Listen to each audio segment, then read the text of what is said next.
오늘은 로마서 13장을 이제 마무리 하려고 합니다.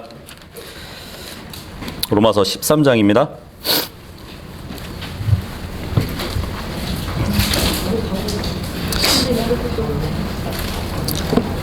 이제 두 번에 걸쳐서 이제 우리가 로마서 13장을 살펴봤는데, 우리가 세상 권력에 복종해야 하는 이유에 대해서 두 가지를 먼저 봤죠.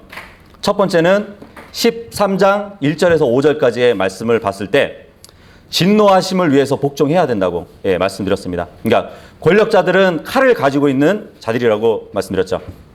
칼을 가지고 있는 자하고 다투는 것은 헛된 일이에요. 그리고 구약 성경을 살펴봤더니 그들의 칼은 주님의 칼이라고 또 기록이 된 것을 볼 수 있습니다. 그러니까 세상 권력은 하나님의 칼이라고 기록이 돼 있었죠. 그래서 그리스도인들이 조금이라도 세상 권력에 저항하는 기미를 보이면 그것은 사회 전체에 큰 해를 끼치는 일이기 때문에 주님이 부여하신 그 권력들에게 누구보다도 더 엄격하게 복종해야 할 것을 우리가 봤습니다. 그리고 두 번째로는 양심을 위해서 세상 권력에 복종해야 된다고 말씀드렸어요. 이것은 13장 6절에서 7절 말씀을 두고 살펴봤죠. 사도 바울은 성도들에게 공세를 바치는 일에 있어서도 양심을 가지고 기꺼이 할 것을 말했습니다. 실제로 이 세상 권력들은 사회의 법을 집행하고 다스리기 위해서는 돈이 필요해요. 그래서 그 모든 활동이 결국은 다시 시민들을 위한 것이니까 시민들의 세금으로 그 일을 감당해야 되는 것이에요. 그래서 성도들은 세금을 내는 데 있어서도 세상 사람들의 모범이 되어야 할 필요를 말씀드렸습니다. 그리고 우리가 이젠 살펴볼 것은 세 번째로 사랑을 위하여 세상 권력에 복종해야 되는 것이에요. 이것은 13장 8절에서 10절까지의 말씀을 두고 볼 수 있는 겁니다. 8절 다 같이 한번 읽어보도록 할게요. 8절 시작. 서로 사랑하는 것 외에는 누구에게든지 어떤 것도 비치지 말라. 다른 사람을 사랑하는 자는 율법을 성취하였느니라. 율법을 성취한 게 바로 사랑이라고 그러네요. 사랑. 그죠? 그 누가복음 한번 보도록 할게요. 누가복음 10장. 선한 사마리아 사람의 비유가 나오거든요. 누가복음 10장 30절하고 31절 보시면 예수님께서 대답하여 이르시되 어떤 사람이 예루살렘에서 여리고로 내려가다가 강도들을 만나매 그들이 그의 옷을 벗기고 그에게 상처를 입혀 그를 반쯤 죽인 채 버려두고 떠났느니라. 마침 어떤 제사장이 그 길로 내려오다가 그를 보고는 다른 쪽으로 갔고. 여기 31절에 마침이라고 한 것이 마침, 영어로는 바이 찬스예요. 어떤 사람들은 제사장이 강도 만난 사람을 보고 멈추지 않은 이유가 이미 누가 털어가서 더 이상 털어갈 것이 없다고 말하는 사람도 있어요. 제사장은 그냥 보고 지나쳤습니다. 그 32절, 33절도 보시면 또 그와 같이 한 레위 사람도 그가 그곳에 있을 때 와서 그를 바라보고는 다른 쪽으로 지나갔으나 어떤 사마리아 사람은 여행을 하다가 그가 있는 곳으로 와서 그를 보고 불쌍히 여겨. 사마리아인, 성경의 사마리아인이 어떤 사람인지 아시죠? 유대인과 이방인의 혼혈인이에요. 순수한 혈통이 아니란 말이죠. 그래서 순수한 혈통인 제사장과 레위인은 강도 만난 사람을 보고 그냥 지나쳐갔어요. 그런데 당시에 사회적으로 멸시를 받았던 그 혼혈인 사마리아인은 멈춰 서가지고 강도 만난 사람을 도운 것이에요. 그죠? 34절에서 37절도 보시면 그에게 가서 기름과 포도즙을 붓고 그의 상처를 싸매며 그를 자기 짐승에 태워 여관으로 데려가 돌봐주고 이튿날 떠날 때에 이 데나리온을 꺼내 주인에게 주며 그에게 이르며 그를 돌봐주어라. 당신이 얼마를 더 쓰든지 내가 다시 올 때에 갚으리라 하였느니라. 이제 너는 이 세 사람 중에 누가 강도들을 만난 자의 이웃이었다고 생각하느냐 하시니 율법사가 이르되 그에게 긍휼을 베푼 자니이다 하매 그때 예수님께서 그에게 이르시되 가서 너도 그와 같이 하라 하시니라. 예. 우리나라에 선한 사마리아인 법이 있어요. 예. 알고 있나요?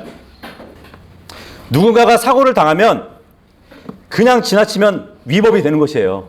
네. 근데 이 당시에 사마리아인, 예. 사회적으로 멸시를 받았던 이 혼혈인 사마리아인은 이웃사랑을 실행에 옮겼습니다. 예. 이 사마리아인은 말과 혀로만 사랑하지 않았어요. 그죠? 그는 큰 문제에 빠진 그 사람을 위해서 자신의 것을 나누어 주었습니다. 예. 그래서 예수님께서는 가장 큰 명령은 사랑하는 것이라고 말씀하셨잖아요. 그죠? 위로는 하나님을 사랑하고 옆으로는 다른 사람을 사랑하는 것이 바로 가장 큰 명령이라고 말씀하셨단 말이에요. 예수님께서 이웃을 사랑하라고 하셨을 때 그 이웃이 누구인지는 선한 사마리아인의 비유를 따라서 잘 나와 있습니다. 그래서 누구든지 여러분의 도움이 필요한 사람이 바로 여러분의 이웃인 것이에요. 그리고 그들의 필요를 채워줄 수 있는 것이 바로 그들을 사랑하는 것입니다. 성경은 권력자와 세금을 걷어가는 사람들, 예, 그러니까 우리의 재물을 빼앗아가는 사람들도 사랑하라요. 예. 그리고 그들을 사랑하는 방법은 세금을 정당하게 내는 것이라고 말씀을 하고 있습니다. 우리는 다른 사람을, 예, 사랑해야 돼요. 우리와 의견이 다른 사람도 사랑해야 됩니다. 예. 우리의 돈을 빼앗아 가려는 사람도 사랑해야 돼요. 우리와 다른 정당을 지지하고 다른 정치적 견해를 가진 사람이 있다고 해도 우리는 그를 사랑해야 됩니다. 왜 그런지 아세요? 예수님께서 그들을 사랑하셔가지고 십자가 위에서 죽으셨기 때문이에요. 예. 우리를 사랑하는 사람만 사랑하는 것이 아니라 우리와 가까운 사람만 사랑하는 것이 아니라 예수님께서 하신 그 사랑을 우리도 실천할 수 있다면, 예, 비록 우리의 생각과 다르고 우리를 동조하지 않는 사람일지라도 예수님께서, 예, 그들을 위해서 죽으셨던 그 사랑을 하셨다면, 예, 우리도, 예, 사랑을 해야겠죠. 그래서 우리가 이웃을 사랑하는 가장 중요한 첫째 방법은 예수 그리스도를 전해주는 것일 겁니다. 예. 우리의 정치적인 견해나 생각을 전하는 것이 아니라 예수 그리스도를 전해야 되는 것이에요. 예.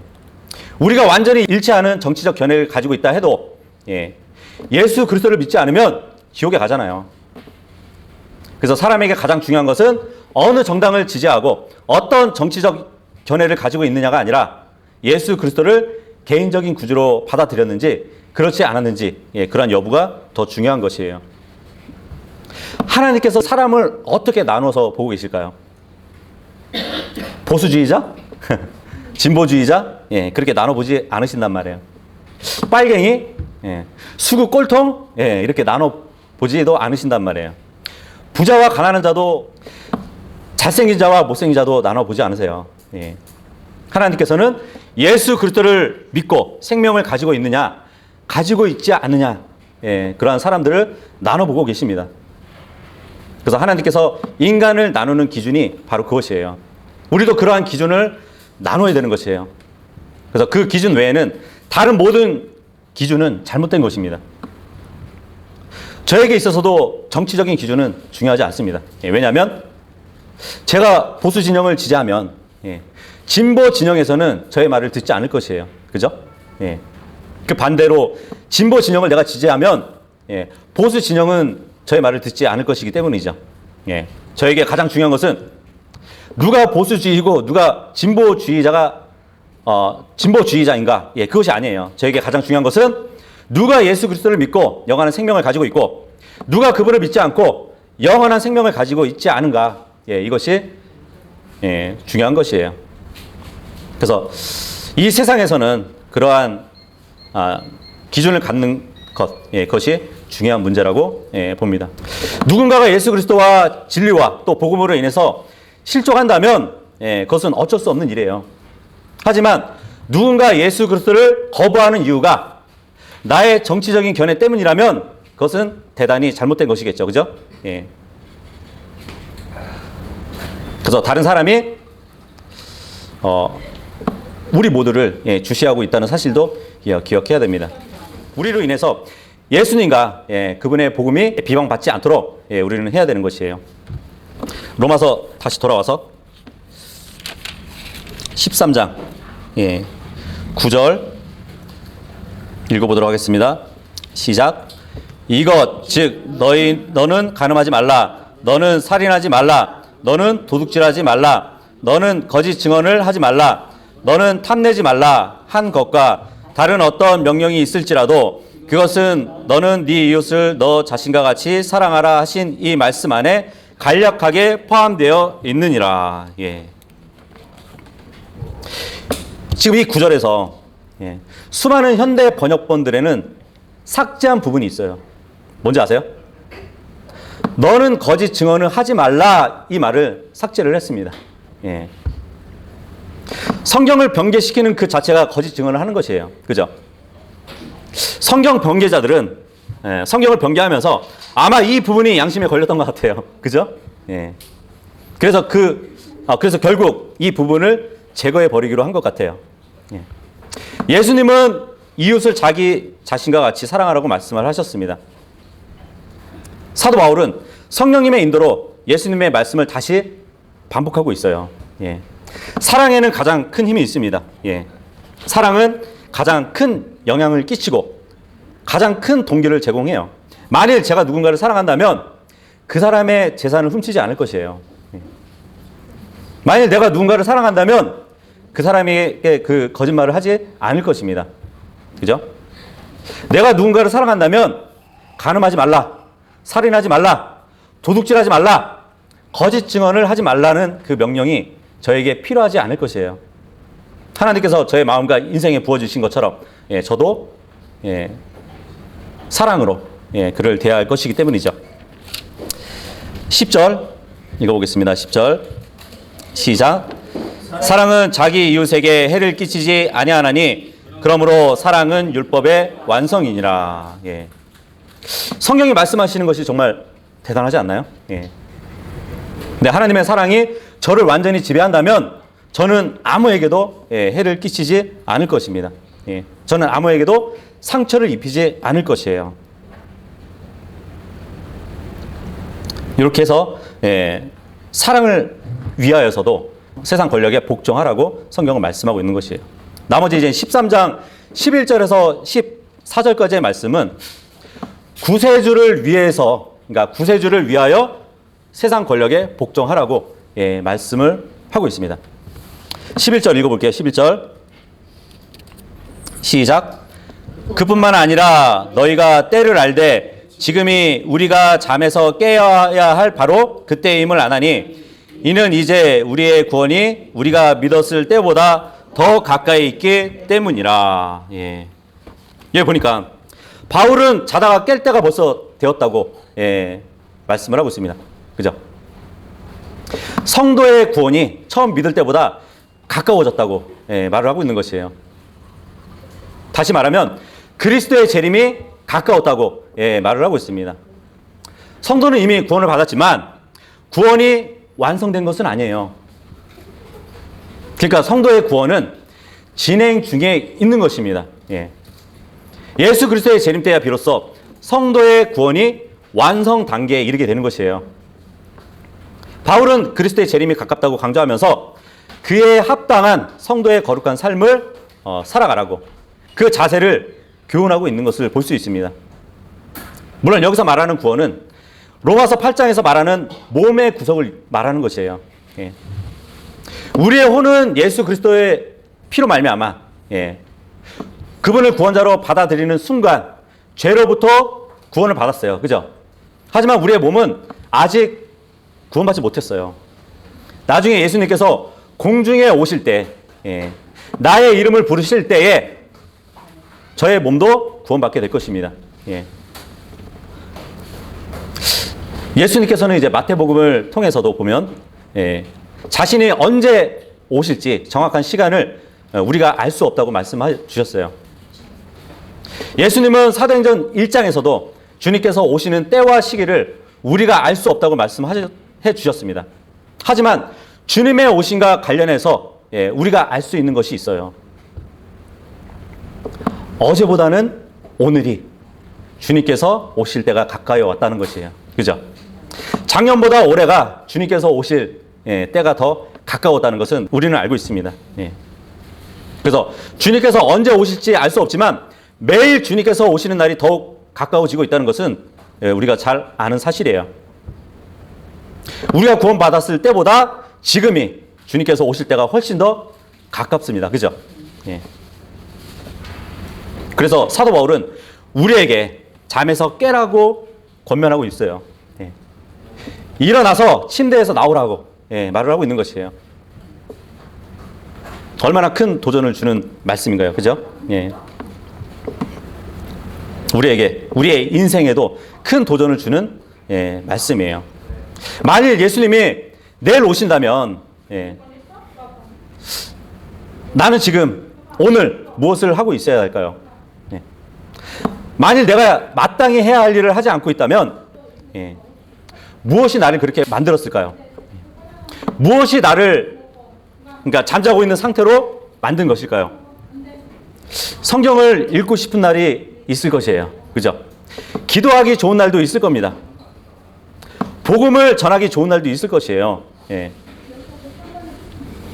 죄를 완전히 끌어버리기 좋은 날도 있을 겁니다. 주님을 섬기기에 좋은 날도 있을 것이에요. 그런데 왜 오늘은 그날이 될 수 없을까요? 무엇인가가 나를 깨어있지 않게 만들기 때문입니다. 무엇인가가 나를 깨어있지 않고 자게 만들기 때문이에요. 우리가 자고 있을 때는 여러 가지 일이 일어나죠.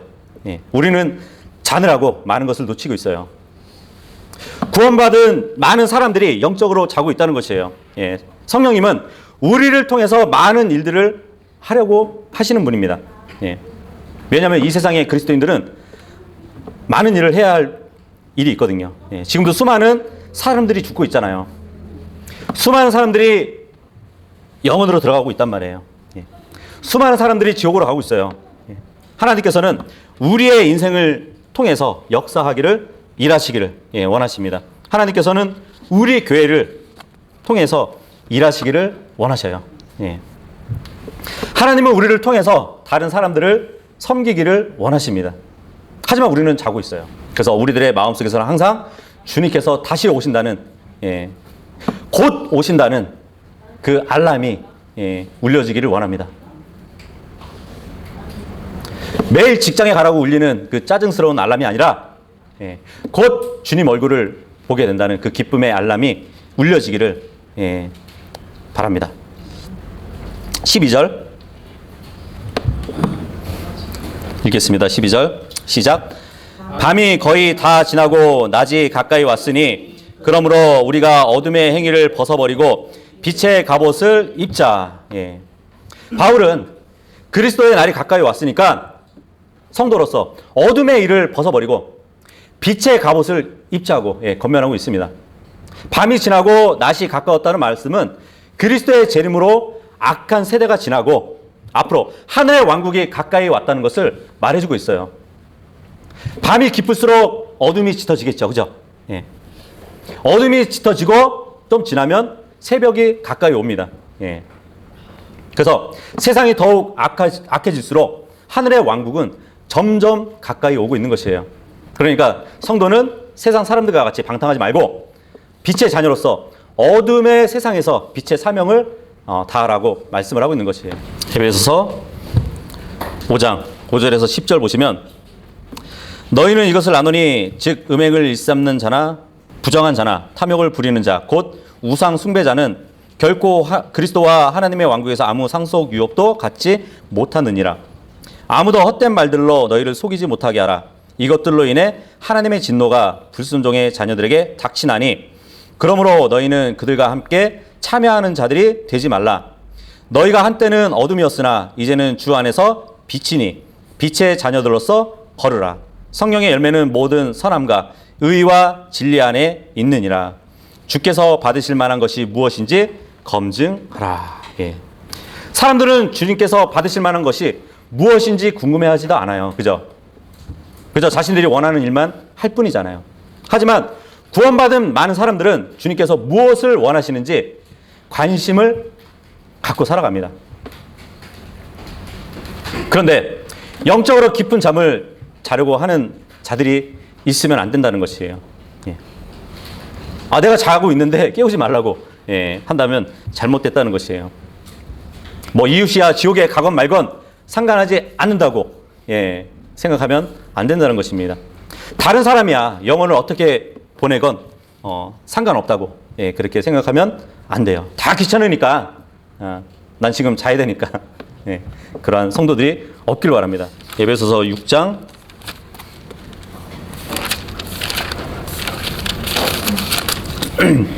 10절에서 13절 보시면 끝으로 형제들아 주 안에서 마음을 강하게 하고 그분의 강력한 권능 안에서 그리하라.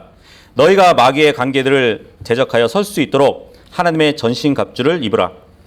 우리는 살과 피와 맞붙어 싸우지 아니하고 권력들과 권능들과 이 세상 어둠의 치리자들과 높은 처소들에 있는 영적 사악함과 맞붙어 싸우느니라.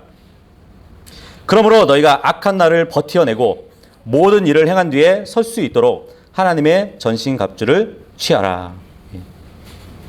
여기서 우리가 깨어서 무엇을 해야 하는지 말씀하고 있어요. 자고 있으면 이렇게 할 수 없습니다. 14절에서 18절까지도 보시면 그러므로 서서 진리로 너희 허리를 동여매고 의의 흉갑을 입으며 화평의 복음을 예비한 것으로 너희 발에 신을 신고 모든 것 위에 믿음의 방패를 취해 그것으로 너희가 능히 그 사악한 자의 모든 불화살을 끄며 구원의 투구와 성령의 검 곧 하나님의 말씀을 취하라. 모든 기도와 간구로 성령 안에서 항상 기도하며 모든 성도들을 위해 모든 인내와 간구로 그 일에 깨어 있고. 여기서 말씀하고 있는 것은 오늘날 편한 것만을 찾는 타락한 그리스도인들의 삶과는 전혀 다른 것이에요. 그죠? 사람들은 그냥 교회에 와서만 예수님을 믿고 예수님에 대한 이야기를 조금 듣고 사람들과 좀 이야기를 나누고 다시 집으로 돌아가는 그 세상 사람들처럼 살기를 원하는 그리스도인들도 있을 겁니다. 그런 분들을 보통 육신적인 그리스도인이라고 말을 하죠. 자신만 그렇게 살기를 원하는 것이 아니라 다른 모든 그리스도인들도 그렇게 살기를 원하면 안 되는 것이에요. 구원받은 수많은 사람들이 다른 사람들에게 복음을 전할 그 계획보다는 어떻게 하면 더 많은 돈을 벌 수 있을지에 대한 그러한 생각도 가지면 안 되는데 그런 생각도 갖는 사람들도 있어요. 왜 그런지 아세요? 영적으로 자고 있기 때문이에요. 구원받은 수많은 사람들이 하루의 대부분을 스마트폰 할 시간은 있어도 성경을 읽을 시간이 없어요. 왜냐하면 영적으로 자고 있기 때문이에요. 다른 주제에 대해서 이야기할 때는 부끄러워하지 않지만 자신을 구원하신 구원자에 대해서 이야기할 때는 부끄러워하는 그리스도인들도 있어요. 왜냐하면 영적으로 자고 있기 때문이에요. 그래서 그리스도인은 깨어나야 돼요. 잠에서 깨어나야 됩니다. 알람 시계를 귀 옆에 갖다 대고 살아야 돼요. 왜냐하면 이제 영적인 잠에서 깨어나야 될 그 시간이기 때문이에요. 어떤 사람들은 여러분들에게 정치인에 대해 질문을 할 수 있을 겁니다. 그 사람은 어떻습니까? 형제님도 그 사람을 지지하십니까? 저 국회의원은 어떻습니까? 저 사람을 지지하시나요? 하지만 여러분은 그런 정치인들에 대해서 생각하지 마시고 예수 그리스도에 대한 생각만 가지시고 답을 해 주셔야 돼요. 저는 누구의 정책에는 관심이 없어요. 어떤 사람은 뭐 저에게 뉴스도 좀 보고 시사 좀 이렇게 좀 보고 하라고 세상의 국정이 어떻게 돌아가는지 보라고. 하지만 제가 듣고 싶어하는 이야기는 뉴스에 나오지 않아요. 뉴스는 저에게 아무 유익을 주지 못합니다. 제가 듣고 싶어하는 얘기는 하나님의 말씀이에요. 저에게 유익을 주는 이야기는 모두 하나님의 말씀에 기록되어 있어요. 이 세상이 어떻게 돌아가는지 그런 뉴스가 아니라 하나님의 말씀을 통해서 하나님의 말씀을 통해서도 정확히 알 수 있잖아요. 이 세상에서 가장 중요한 뉴스는 예수님께서 다시 오신다는 소식이에요. 그죠? 예. 하나님 말씀인 이 성경에는 다른 뉴스보다 정확한 뉴스를 보도하고 있습니다. 예수님께서 오실 날은 어제보다 더 가까워졌어요. 예. 이것이 바로 정말 모든 사람들이 알아야 될 뉴스예요. 그래서 우리는 깨어 있어야 되는 것이에요. 잠에서 깨어나고 주님께서 시키신 일을 감당해야 됩니다. 이 우리가 살고 있는 교회 시대를 세대적 진리로 봤을 때 밤의 경점이라고 불려요. 밤이라고 불린단 말이에요. 근데 교회는 또 달로 표현을 합니다. 어두운 밤에 떠 있는 달이 바로 우리란 말이에요. 우리는 그 빛을 달이 빛을 비추듯이 우리도 그 밤에 어두운 밤에 빛의 사명을 감당해야 될 사람들이에요. 아침이 되면 찬란하게 떠오를 태양을 기다리면서 우리는 그동안에는 빛의 일을 감당해야 되는 것이에요. 로마서 13장 13절 읽겠습니다. 시작. 낮에 하듯이 우리가 정직하게 걷고 흥청거리거나 술 취하지 말며 침실에서의 문란함과 방탕에 빠지지 말고 다투거나 시기하지 말자. 이 13절 말씀, 그리스도인들도 이런 행동을 할까? 정말 이런 행동을 할까 싶지만 육신적인 경우에 이런 행동을 하고도 남아요. 얼마나 많은 스캔들이 교회 안에서 일어나는지 몰라요. 그래서 이 말씀을 쉽게 생각하면 안 됩니다. 구약을 봐도 그렇잖아요. 구약을 봐도 다윗 왕도 넘어졌어요. 그죠? 하나님의 마음에 합한 자라고 불리는 다윗도 넘어졌단 말이에요. 그래서 은혜로 마음을 굳게 하지 않으면 언제 어떻게 마귀에게 당할 수 있습니다. 서 있다 하면 넘어질 줄을 조심하라고 성경은 말씀하고 있어요. 얼마나 많은 사역자들이 사역을 하다가 유혹에 넘어가가지고 그 나머지 인생을 하나님의 일을 하지 못하고 그죠? 비참하게 되었는지 이 기독교 내에서도 많이 접해 보셨을 겁니다. 그 성 어거스틴이라는 사람을 혹시 아시나요? 참회록이라는 책을 쓴 사람이에요. 이 사람이 방탕에 방탕을 거듭하면서 세상에서 살다가 어느 날 갑자기 성경을 펼쳐보라는 소리를 듣고 집에 가서 성경을 읽게 된 것이에요. 그때 읽었던 성경 구절이 바로 로마서 13장 12절 13절을 보게 된 것이에요.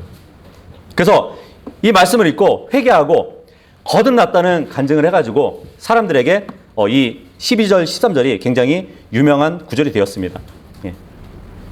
그래서 성 어거스틴이라고 불리는 그 사람, 상당히 좋은 평가를 받고 있지만 근데 동시에 상당히 많은 문제를 일으키고 있죠. 교리적인 면에서는 이제 하나님의 왕국과 하늘 왕국과 섞어서 가르친 것이 이제 큰 문제죠. 우리나라 역사도 보면은 항상 종교와 정치가 함께 관여해서 세상 국정을 보는 그러한 역사들이 있었죠. 그죠?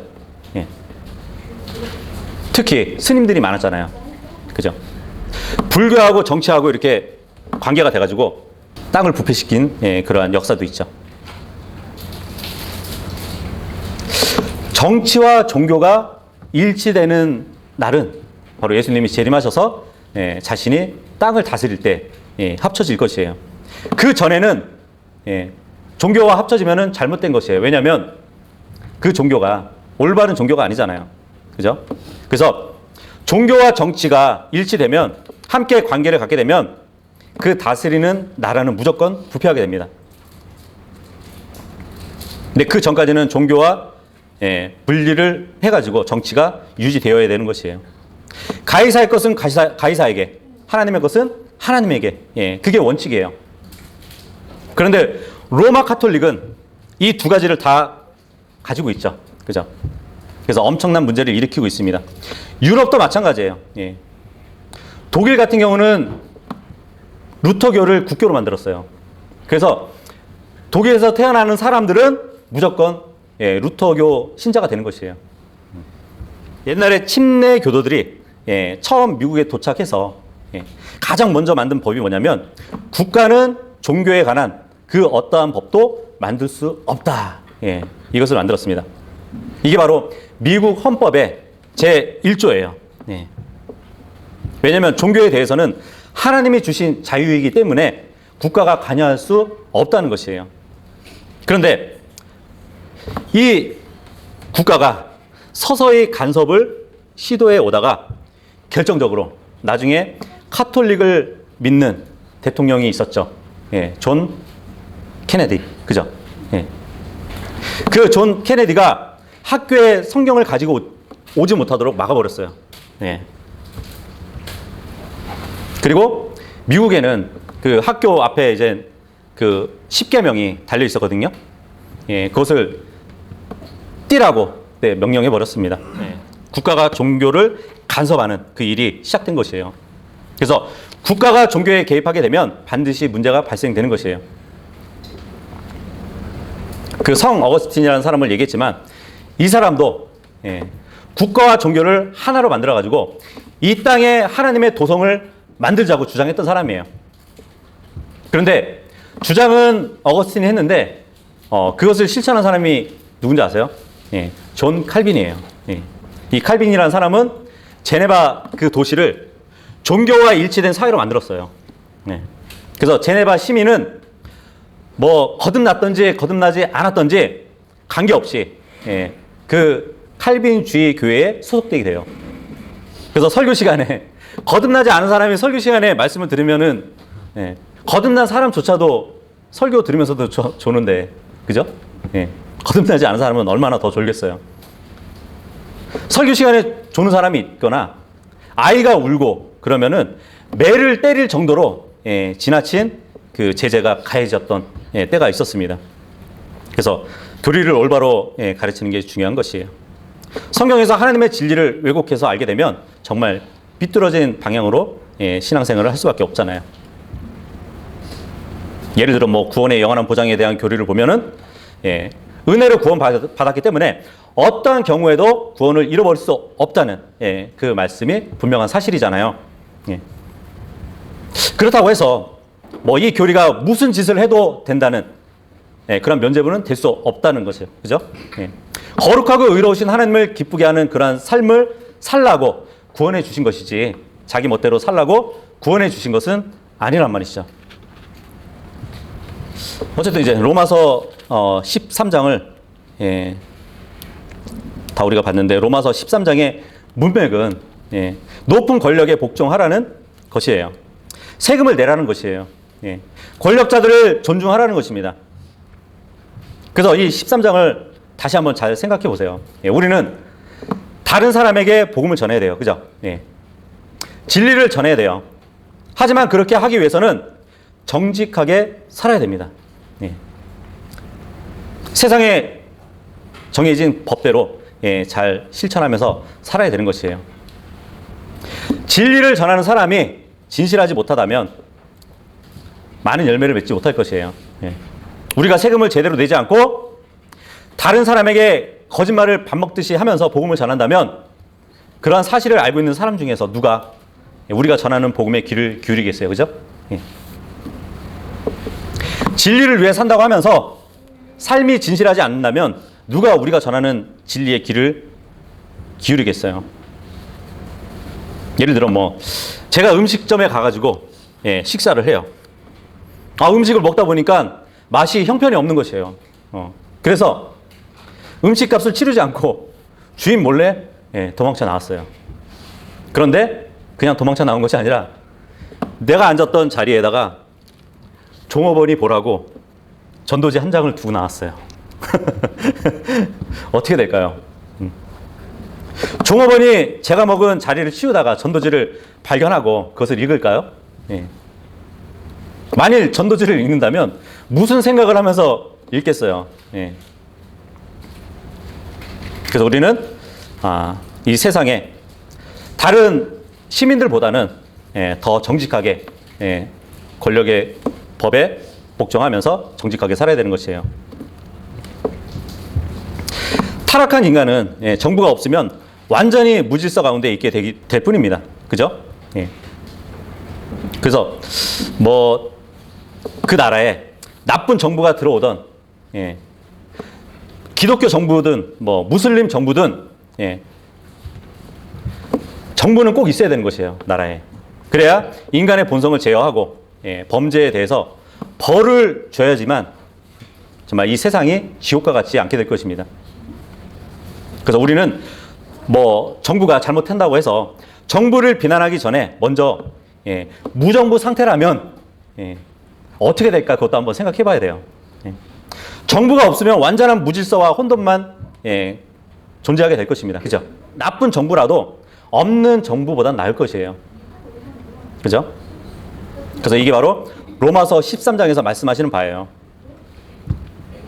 마지막 14절 읽어보겠습니다. 시작. 오히려 너희는 주 예수 그리스도로 옷 입고 육신의 정욕을 채우기 위해 육신에게 기회를 주지 말라. 바울은 성도들에게 이제 예수 그리스도로 옷 입으라고 말했는데 이것은 그리스도와 같이 거룩함으로 행할 것을 명한 것이에요. 세상 사람들은 자신의 육체의 정욕을 따라서 살지만 성도는 예수 그리스도를 닮아가면서 오직 하나님이 기뻐하시는 뜻에 따라서 육체의 정욕을 버리고 거룩한 길로 행하라고 말씀을 하고 있습니다. 특히 그리스도인의 십자가는 하나님의 사랑과 공의를 잘 나타내는 도구예요. 그래서 성도는 그리스도의 사랑과 거룩함을 좇아서 빛의 사명을 잘 감당할 수 있어야 됩니다. 우리는 예수 그리스도를 따르는 사람들이에요. 그죠? 예수님께서 지상에 계실 때 이 세상 정부를 어떻게 대했는지 아세요? 이 세상의 권력자들과 세금을 걷는 자들을 어떻게 대하셨는지 아세요? 우리는 주님께서 그들에게 대하셨던 것처럼 우리도 대하면 됩니다. 물고기 입을 통해서도 그 동전을 가지고 세금을 내셨던 분이에요. 그리고 세상 권력자들을 위해서도 예수님은 자신의 목숨을 내어주실 만큼 죽기까지 사랑하셨습니다. 그렇다면 우리도 예수님의 그 사랑을 가지고 권력들을 대해야겠죠. 마지막 구절 보니까 이제 성경은 육신의 정욕을 채우기 위해서 육신에게 기회를 주지 말래요. 우리의 육신은 정욕을 가지고 있어요. 그죠? 이러한 육신에 기회를 주면 안 된대요. 육신으로 죄를 짓는 이유는 우리가 기회를 주기 때문이래요. 그 영적으로 잠을 자고 있기 때문입니다. 그래서 우리는 육신에게 기회를 주지 말고 깨어나야 되는 것이에요. 다른 사람이 무엇을 하고 있든지 상관하지 말고 뭐 정부가 어떻게 하고 있는지 상관하지 말고 우리는 다른 사람이나 정부를 변화시킬 수 없잖아요. 하지만 우리는 우리의 마음을 바꿀 수가 있어요. 우리의 생각과 마음을 하나님의 말씀에 복종시킬 수 있습니다. 그래서 우리는 육신에게 기회를 주지 말고 주님이 원하시는 그 삶을 살아야 되는 것이에요.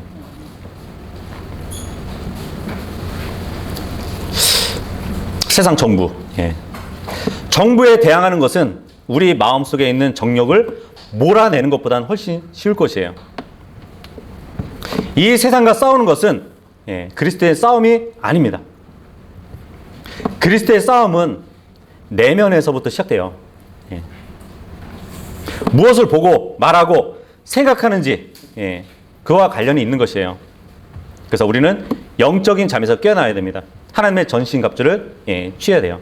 예수님께서 오시는 날이 언제인지 알 수 없지만 그 날이 더욱 가까워져 왔다는 것은 분명한 사실이니까 우리는 가장 중요한 일을 해야 됩니다. 가장 중요한 싸움을 하시길 바랍니다. 정부와 싸우지 말고 예수님께서 다시 오시는 것을 준비하시는 모두가 될 수 있기를 바라겠습니다.